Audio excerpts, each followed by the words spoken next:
Allah Subhanahu wa Ta'ala telah mewahyukan kepada Nabi Musa alaihi salam untuk menemuinya di Gunung Tursina. Maka Nabi Musa alaihi salam merasa sangat senang dan gembira.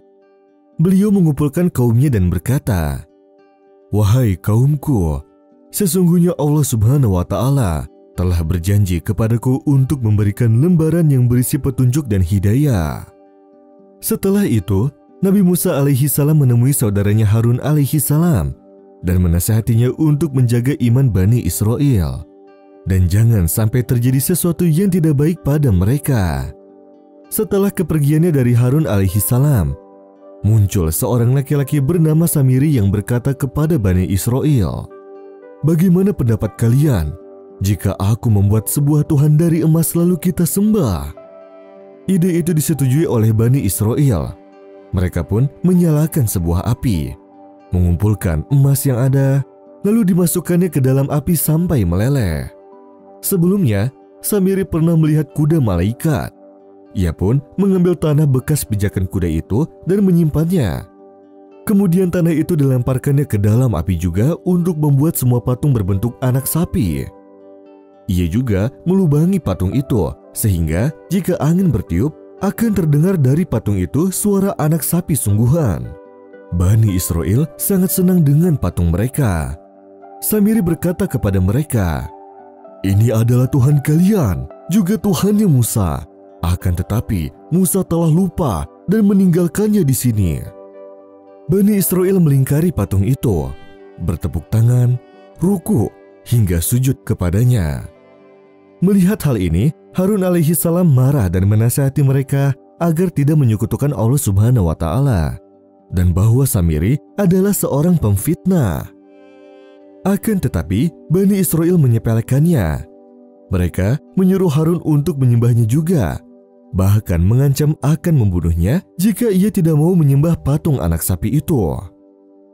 Harun alaihi salam merasa tidak sanggup untuk menasihati mereka. Ia pun pergi beruzlah bersama orang-orang yang masih beriman kepada Allah Subhanahu wa Ta'ala. Nabi Musa alaihi salam telah mendapatkan lembarannya yang berisi petunjuk untuk Bani Israel. Di akhir munajatnya, Allah Subhanahu wa Ta'ala memberitahunya bahwa kaumnya sekarang menyembah sebuah berhala anak sapi buatan Samiri. Nabi Musa alaihi salam pun sangat sedih mendengarnya. Ia pun mengambil lembarannya dan pulang. Sesampainya di kampungnya, ia langsung menemui kaumnya sambil membanting lembarannya seraya berkata, "Alangkah buruknya perilaku kalian ini. Allah Subhanahu wa Ta'ala memberikan kepadaku lembarannya, tetapi kalian malah menyembah patung ini di saat kepergianku." Nabi Musa alaihi salam menemui saudaranya Harun alaihi salam dengan perasaan marah. Ia menarik janggutnya dan memegang kepalanya dengan tangan yang lain dan menggeleng-gelengkannya.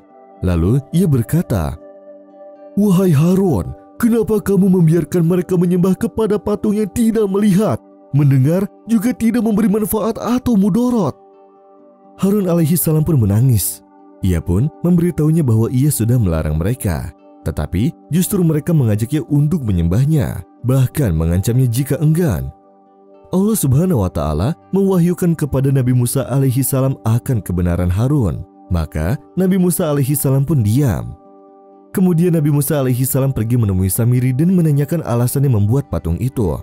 Samiri menjawab, "Wahai Musa, sesungguhnya hawa nafsukulah yang membuatku seperti itu." Kemudian Samiri menjelaskan bagaimana cara ia membuat patung itu. Samiri menjawab, "Aku mengetahui sesuatu yang tidak mereka ketahui. Jadi aku ambil segenggam tanah dari jejak Rasul lalu aku melemparkannya ke dalam api itu. Demikianlah nafsuku membujukku." Quran Surat Toha ayat 96. Nabi Musa alaihi salam menghukumnya dengan tidak boleh satupun orang berbicara kepadanya, juga tidak memperbolehkannya untuk berbicara kepada siapapun. Tidak boleh satupun orang bersentuhan padanya, juga tidak boleh menyentuh kepada siapapun. Kemudian Nabi Musa alaihi salam melempar patung itu ke laut setelah ia bakar. Setelah Bani Israel mengetahui bahwa mereka telah menyekutukan Allah Subhanahu wa Ta'ala, mereka pun sangat sedih dan menyesal. Juga meminta kepada Nabi Musa alaihi salam untuk memintakan ampun kepada Allah Subhanahu wa Ta'ala untuk mereka semua. قال فما خطبك يا سامري قال بصرت بما لم يبصروا به فقبضت قبضة من أثر الرسول فنبذتها وكذلك سولت لي نفسي.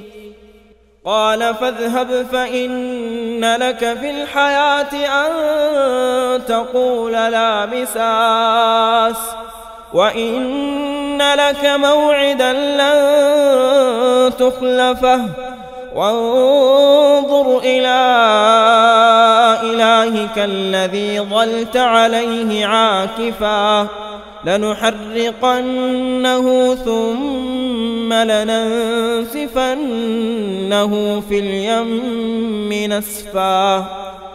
إنما إلهكم الله الذي لا إله إلا هو وسع كل شيء علما.